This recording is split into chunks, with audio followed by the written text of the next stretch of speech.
of the Arctic day, United States troops are on the move, streaming in by the thousands to take up strategic positions somewhere in Alaska.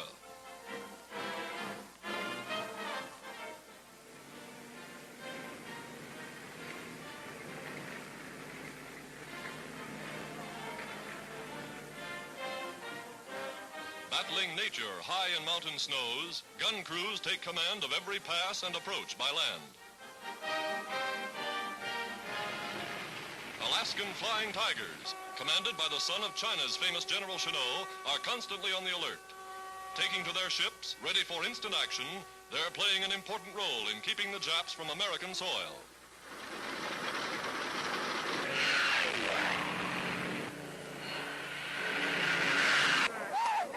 Mail call in this northern outpost is the soldier's biggest day. Letters from home for the men on guard in Alaska.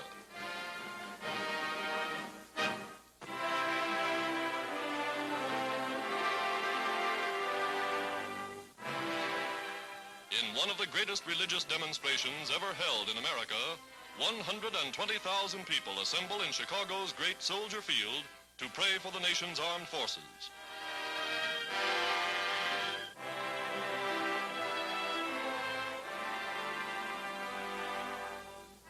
Before the shining altar of Christ, men and women of all faiths pledge allegiance anew to God and country as they ask for divine blessing upon the cause of the United Nations.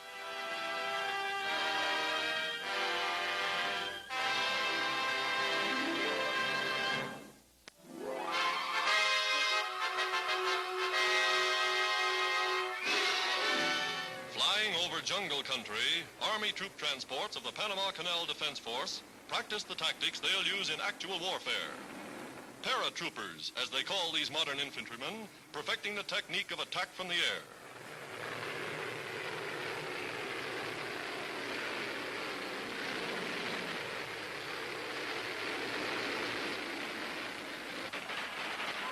On the ground, they quickly reform for an advance through tropical swamp, a smoke screen covering the assault.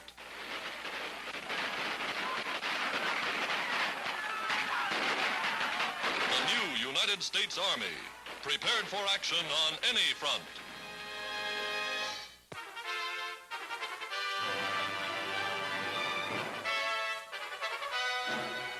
High spot of New York's summer theatrical season is the annual International Ice Carnival, a spectacular symphony of skating artistry.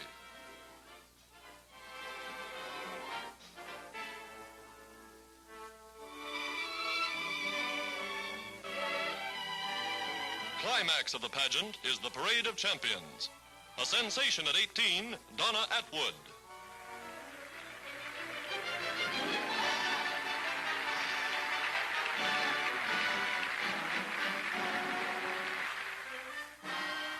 Jackson and Lanham, in a duet they thought up all by themselves.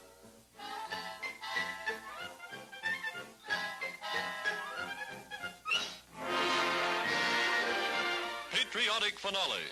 The entire company in a dazzling salute to the flags of the United Nations.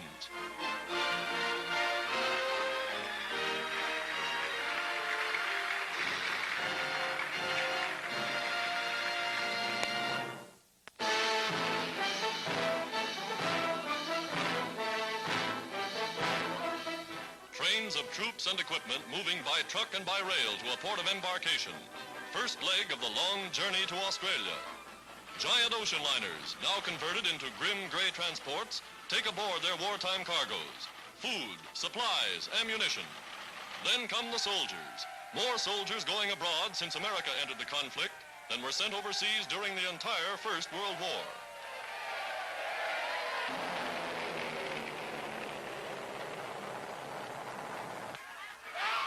Crossing the equator, there's a lighter side, as novices are introduced to the traditional realm of King Neptune.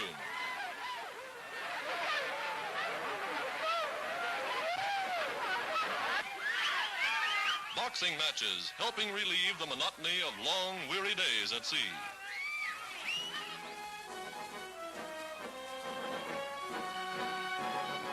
Through hostile waters, shipboard church services remind the men that religious freedom is one of the things for which they fight.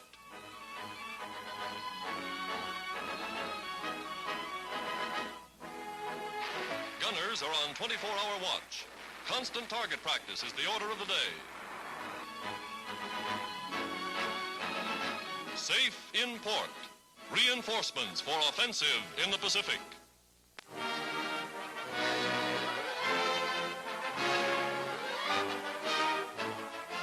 Brazil celebrates the 120th anniversary of her independence with a mobilization of manpower ready and determined to fight for that freedom.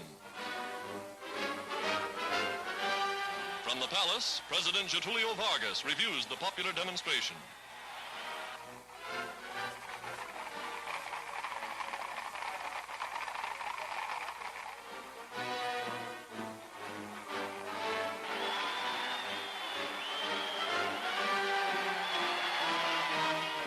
Thronging the streets of the capital, thousands parade as an expression of their support of the government's war upon Germany and Italy.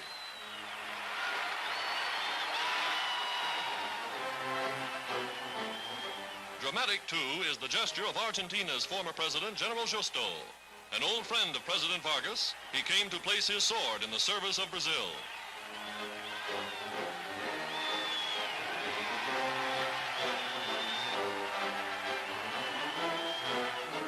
Brazil, united for victory.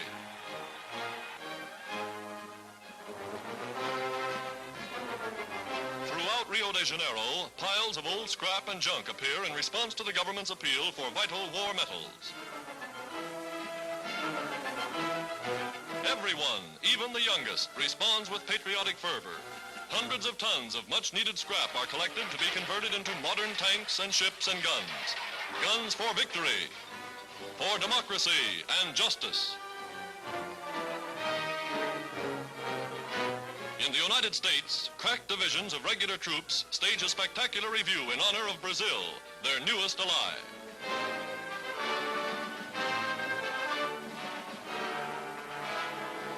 Brazil's ambassador, Carlos Martins, taking the salute, sees a sample of United States military might, even as his own country mobilizes to march shoulder to shoulder for the common cause.